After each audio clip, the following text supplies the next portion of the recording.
Senhor, meus amados irmãos, aqui o professor Bruno, diretamente do IED-BPM Sede, e hoje a nossa aula é Teologia Sistemática e o assunto de hoje é os anjos.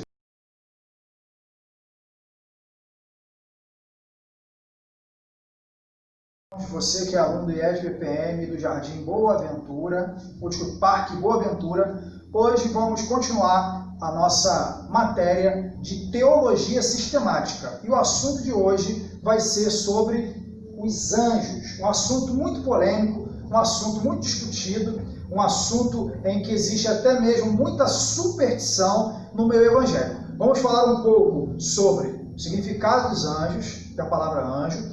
Vamos falar um pouco também sobre a origem dos anjos, sobre as categorias angelicais, sobre a natureza dos anjos e também um pouco sobre queda dos anjos e sobre origem e existência dos demônios. Com certeza você vai conseguir compreender muito melhor muitas das passagens bíblicas que citam anjos, espíritos malignos ou demônios. Mas, para começar a nossa aula, e como nós sempre afirmamos aqui em sala de aula, mesmo que seja em vídeo ou que seja presencial, nós sempre dizemos aqui, quando estamos dando aula para os irmãos, para os alunos, que toda boa teologia começa a partir da Bíblia Sagrada. Então, vamos começar mais uma aula de teologia aqui do IED-BPM Sede, diretamente para você aí na sua casa, com dois textos sagrados. E os textos que nós escolhemos hoje para falar sobre anjos vai ser o texto de Hebreus, capítulo 1, versículo 14, e depois Salmos, número 148, verso 2 e 5. Vamos ler o primeiro texto que se encontra no livro aos Hebreus, na carta aos Hebreus, capítulo 1, e no versículo 14. Está escrito assim no texto sagrado: não são, porventura, todos eles espíritos ministradores, enviados para servir a favor daqueles que hão de herdar a salvação? E vamos ler agora o texto de Salmos 148, versículos 2 e verso 2 e verso 5. Diz assim a palavra de Deus, versículo 2: louvai-o todos os seus anjos, louvai-o todos os seus exércitos. Verso 5: que louvem o nome do Senhor, pois mandou e logo foram criados. A partir destes dois textos, vamos falar um pouco sobre o tema dos anjos. E estamos usando aqui um livro de teologia sistemática. Você já tem a teologia sistemática, que é do Meyer Pearman, que nós indicamos, mas você pode estar usando também a teologia sistemática do Eurico Bergsten. E vamos falar um pouquinho aqui sobre a origem dos anjos. Como nós dissemos anterior no texto, a Bíblia diz que Deus mandou e eles logo foram criados. Salmo 148 e versículo de número 5. Tá? Verso 5. Então, os anjos são criaturas criadas, feitas por Deus. Então nós temos aí, se formos seguir uma linha temporal, Deus, na eternidade, autoexistente, incriado, resolve criar, em algum ponto, os seres celestiais. E por que nós afirmamos isso? Ora, se no livro de Gênesis, capítulo 3, que relata a queda, nós já temos a atuação de Satanás através da serpente, logo os anjos são anteriores aos homens. Tá? Então Deus primeiro cria esses seres celestiais e depois ele cria o universo. E por que eu digo isso? Porque no livro de Jó está escrito, naquela parte em que Deus dialoga com Jó, naquela parte em que Deus conversa com Jó, Deus ele vai dizer para Jó: onde estavas tu quando eu criava o universo e as estrelas se alegravam comigo? Ele está fazendo a citação dos anjos. Então, os anjos testemunharam a criação do universo. Então, os anjos são seres que têm a sua origem em Deus, são criação de Deus. Segunda parte muito importante que nós temos que observar sobre os anjos é o seguinte: categorias, tá, de anjos. A Bíblia Sagrada ela vai falar de anjos, a Bíblia Sagrada vai falar de arcanjos, a Bíblia vai falar de querubins e a Bíblia vai falar também de serafins, tá? A Bíblia Sagrada ela cita as várias categorias de anjos, porém nomes pessoais de anjos nós temos apenas 3 nomes citados na Bíblia. O primeiro nome é o nome de Lúcifer, Satanás, querubim ungido. O segundo nome é o nome de Miguel, que é o arcanjo. E o terceiro nome é o nome de Gabriel, nomes próprios. Temos também citações de anjo do Senhor, porém não há uma identificação pessoal desse anjo. Então, a Bíblia Sagrada relata a existência de anjos, relata a aparição de anjos, relata a ação de anjos, porém, nomes pessoais de anjos nós temos apenas 3: Satanás, Miguel e Gabriel. Ok? Porém, a Bíblia fala de classificações. Então, anjos seriam a categoria geral. Porém, nós temos uma categoria chamada de arcanjo ou arcanjos. Por que eu estou falando arcanjo ou arcanjo? Porque alguns intérpretes da Bíblia dizem que só existe um arcanjo. No caso, o arcanjo Miguel, que é citado nominalmente no livro do profeta Daniel, que é citado nominalmente no livro de Judas, na carta de Judas, e é citado nominalmente no livro de Apocalipse. Então, alguns estudiosos entendem que só existe um arcanjo e ele seria Miguel.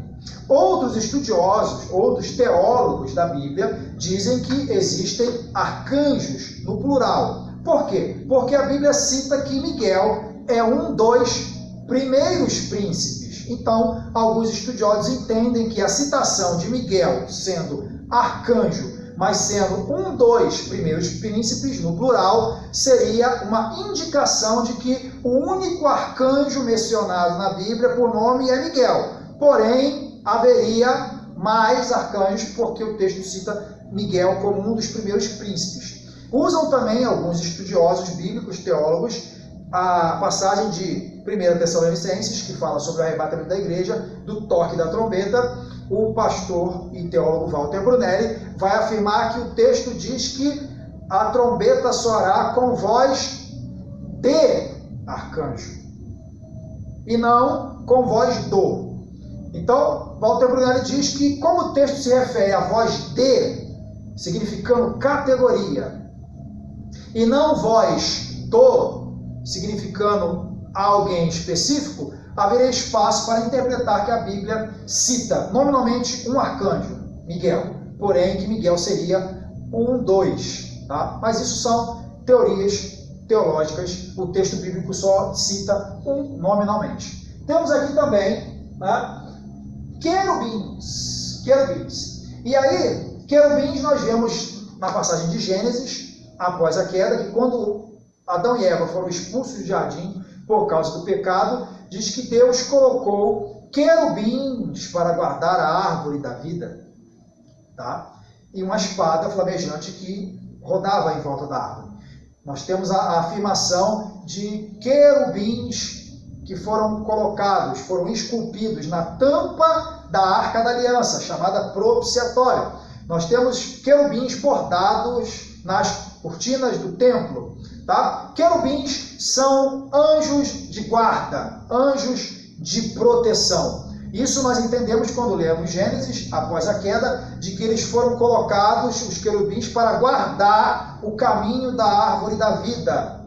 Nós também vemos quando Deus manda Moisés orientar os escultores a fazerem querubins maciços na tampa da arca, que aqueles querubins guardavam a glória do Senhor quando ela manifesta no dia da expiação, quando o sumo sacerdote derramava a gota de sangue em cima da tampa e a glória de Deus se manifestava em cima da arca. Aqueles 2 querubins, um virado para o outro, estariam ali guardando a glória de Deus. Nós vemos que em Ezequiel, capítulo 28, quando a passagem fala da queda de Lúcifer, da queda de Satanás, ela fala que ele era um querubim da guarda, que guardava o caminho do trono de Deus. Então, querubins são anjos de guarda, da guarda. Tá? Nós temos também aqui serafins. Os serafins aparecem no livro de Isaías, capítulo 6, na visão que Isaías tem lá no ano em que morreu rei Uzias, eu vi o Senhor assentado sobre um alto e sublime trono, e eu via os serafins, que tinham 6 asas, com 2 cobriam o rosto, com 2 cobriam os pés, e com 2 voavam. Né? E o relato bíblico diz que eles voaram como a brasa, pegaram a brasa do altar do Senhor e tocou a Isaías. Serafins são anjos que estão ao redor do trono de Deus, ao redor do trono da glória. O texto hebraico diz que eles são inflamáveis, incandescentes, brilhantes. Né? Alguns teólogos entendem que são como se fossem anjos de fogo, que estão ali perto da glória de Deus e por isso são incendiados por essa glória e são incandescentes, né? Queimadores, serafins. Tá? Então, nós temos essas categorias, essas classificações de anjos. Dissemos anteriormente que também temos anjos do Senhor, que representaria, né, para alguns teólogos, uma manifestação prévia de Cristo no Antigo Testamento. Tá? Nós podemos ver que tem lá no Apocalipse anjo das águas. Né? Em Apocalipse tem um anjo que desce do céu com uma cadeia para prender Satanás.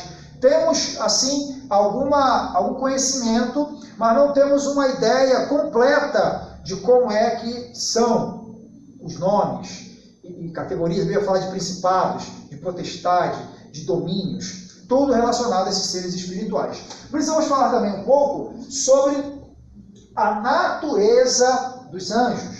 Muitas pessoas têm dificuldade, né, de entender, até porque existe muito folclore, existe muita lenda, existe muita fantasia quanto aos anjos. Porém, biblicamente falando, nós podemos ver que os anjos são espíritos. Não tem carne e não tem osso, conforme está em Hebreus capítulo 1, versículo 14. Não são, porventura, espíritos ministradores? Então, anjos não têm carne e não têm osso. São imateriais. É claro que, em algumas ocasiões, tanto no Antigo Testamento como no Novo Testamento, esses seres espirituais, que são os anjos, se materializaram.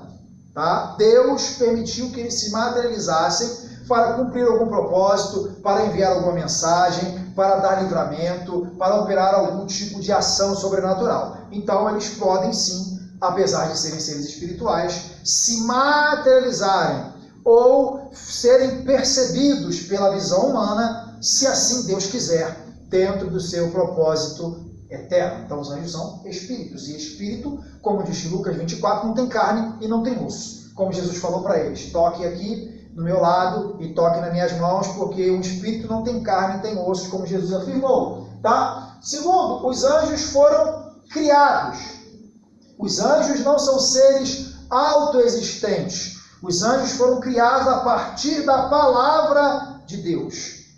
Falou e logo foram criados. Salmo 148, 5. Os anjos são criaturas. Por isso não podem ser adorados.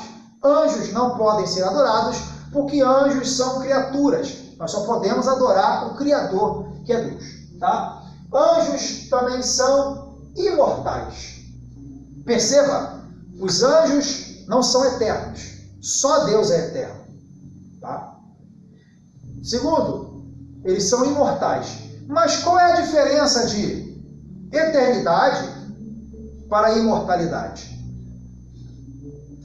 Eternidade não tem começo e não tem fim. Eterno, não tem começo, não tem fim. Deus é eterno. Imortal, não pode morrer. Não está sujeito à morte. Então os anjos foram criados em algum ponto da eternidade por Deus. Então eles tiveram uma origem. Por isso não são eternos. Porém os anjos não podem ser mortos. Então são imortais. Diferente de eternidade, ok? Outra informação importante: os anjos têm autoconsciência. Quando Gabriel se apresenta, ele fala: eu sou Gabriel, que assisto perante Deus. Então eles têm consciência de si. Eles não são robôs, ok? Outra coisa importante, os anjos são poderosos. A Bíblia fala no livro de Isaías que um anjo invadiu o arraial do exército do rei da Síria e numa noite matou 185 mil soldados. Um anjo. Tá? Um anjo. Então vemos aí o poder que esses anjos têm. Tá? Seres poderosos, seres magníficos. E os anjos têm emoções, porque a Bíblia fala que eles se alegram. Lucas 15, 10. Eles se alegram. Então, tem emoções. Então, nós vemos isso aí. Agora vamos aqui partir para a questão de a queda angelical. A Bíblia fala de anjos bons, que servem a Deus, como Miguel, como Gabriel, tá? Como o anjo que libertou Pedro, tá? Como o anjo que falou com a mãe de Sansão, tá? Então, anjos bons, espíritos ministradores em favor do povo de Deus. Mas a Bíblia cita outros anjos, no caso Satanás, potestades, tá? Principados. Então, fala também de demônios. Então, qual seria a origem desses seres? Primeiro, nós temos aqui, depois para que você possa ler com calma, Ezequiel capítulo 28 e Isaías capítulo 14. São textos, juntamente com Lucas 10, 18, que vão nos dar uma ideia de como aconteceu a queda angelical. Em Ezequiel capítulo 28, vai falar sobre a profecia contra o rei de Tiro. Porém, no meio da profecia contra o rei Tiro, a Bíblia ela vai dar algumas citações. Vamos ver aqui rapidamente. Ezequiel capítulo 28. No versículo 11 em diante, diz assim: estavas no Éden, jardim de Deus, toda pedra preciosa era a tua cobertura, a sardônia, o topázio, o diamante, a turquesa, o ônix, o jaspe, a safira, o carbúnculo, a esmeralda e o ouro. A obra dos teus tambores e dos teus pífaros estava em ti no dia em que foste criado, foram preparados. Aí no versículo 14, tu eras querubim ungido para proteger, e te estabeleci no monte santo de Deus, e estava no meio das pedras afogueadas. Perfeito eras nos teus caminhos, desde o dia em que foste criado, até que em ti se achou iniquidade. Na multidão do teu comércio se encheu o teu interior de violência e pecaste. Pelo que te lançarei profanado fora do monte de Deus, e te farei perecer, ó querubim protetor, entre as pedras afogueadas. Ora, se a passagem fala de querubim ungido de perfeição, é lógico que essa passagem não está falando de um ser humano. É lógico que dentro dessa passagem, que é uma profecia contra o rei de Tiro, está uma menção à queda do mundo angelical, que foi uma queda que ocorreu antes, né, da criação do homem. Tá? Então nós temos aí textos de Ezequiel 28, Isaías capítulo de número 14, Lucas 10, 18, que Jesus fala: eu vi Satanás cair do céu. Tá? Nós temos uma passagem de Apocalipse que diz que a cauda da serpente, que representa Satanás, levou terça parte dos anjos contigo. Então, na rebelião, livro de Judas, a carta de Judas fala que houve anjos que não guardaram o seu principado, mas se rebelaram contra Deus e estão aprisionados. 2 Pedro também fala que os anjos estão lançados na escuridão, acorrentados. Então nós podemos perceber que existe o mundo espiritual maligno, existem anjos caídos e que também existe essa questão, tá? De que Satanás é o anjo principal, o chefe. Por isso a Bíblia fala que ele é príncipe. Ele é príncipe, ele tem domínio sobre estes outros anjos, tá? Esses outros espíritos. E aí alguém pode falar, tudo bem, mas e os demônios? Realmente, a questão de demônios é uma questão controversa. Qual seria a origem dos demônios? Porque, se você for perceber, principalmente no Novo Testamento, você não vai ver uma manifestação do diabo em nenhuma pessoa. Você vai ver a menção de Satanás tentando Jesus. Mas você vai ver durante o ministério de Jesus que os demônios, eles entravam nas pessoas e o gadareno ali é um sinal muito interessante dessa questão. Então, o Eurico Bergstein, aqui, ele tem uma teoria, né, sobre isso. Então ele diz aqui, ó, alguns acreditam que os demônios, na página 287 do Teoria Sistemática do Eurico Bergstein, alguns acreditam que os demônios são anjos que acompanharam Satanás em sua rebelião contra Deus. Uma parte deles foi lançada na escuridão, aguardando o julgamento, como está em Judas e em 2 Pedro, enquanto outra parte, sob o nome de demônio, está servindo a Satanás, seu príncipe. Essa é uma teoria. A segunda teoria que o Bergstein diz aqui: outros acham que não se deve confundir demônios com anjos caídos, mencionados em 2 Pedro 2,4 e Judas, versículo 6. Porque, de acordo com Atos 23, 8 e 9, existe uma diferença entre anjos e espíritos. Os espíritos, provavelmente, nos acontecimentos associados à queda de Satanás, tornaram-se maus, isto é, demônios. Então, alguns entendem que, quando da queda de Satanás, Deus aprisionou alguns, e outros que ficaram soltos foram chamados de demônios, e outros entendem que existe diferença entre espíritos malignos e anjos caídos. Tá? O que nós entendemos é que a Bíblia não é clara sobre essa questão dos demônios. Alguns também teólogos dizem que os demônios foram anjos que foram rebaixados de categoria. Por causa da rebelião, Deus rebaixou alguns anjos, por exemplo, anjos de categoria maior, como o arcanjo, ou um querubim, ou um serafim, que entraram na rebelião junto com Satanás. Deus, segundo essa teoria, teria os desfigurado, tirado deles essa glória, esse poder, e teria tirado esse corpo celestial que eles teriam e teriam reduzidos a demônios, e os feito apenas conseguisse manifestar através de um corpo, seja de um ser humano ou seja de animal, como está lá no registro de Gadara, o demônio de Gadara. Os demônios que estavam no corpo, depois foram expulsos, foram para os porcos. Então alguns dizem que demônios são anjos que Deus desfigurou e rebaixou de categoria, os tornando demônios. São teorias, são posições teológicas. Porém, o que nós cremos é que são espíritos, são seres existentes, são seres malignos que atuam contra o ser humano e em rebelião a Deus. Então eu espero que você tenha gostado desse resumo sobre os anjos, que você possa ler os textos, que você possa ler o material, que você possa pesquisar e para que você possa ter um melhor entendimento sobre esses seres. E, para não ficar sem falar, a palavra anjo vem do hebraico malak, que significa mensageiro, que pode ser de Deus e que pode ser também um espírito mau, mensageiro do diabo. Deus abençoe você, a sua família, no nome de Jesus.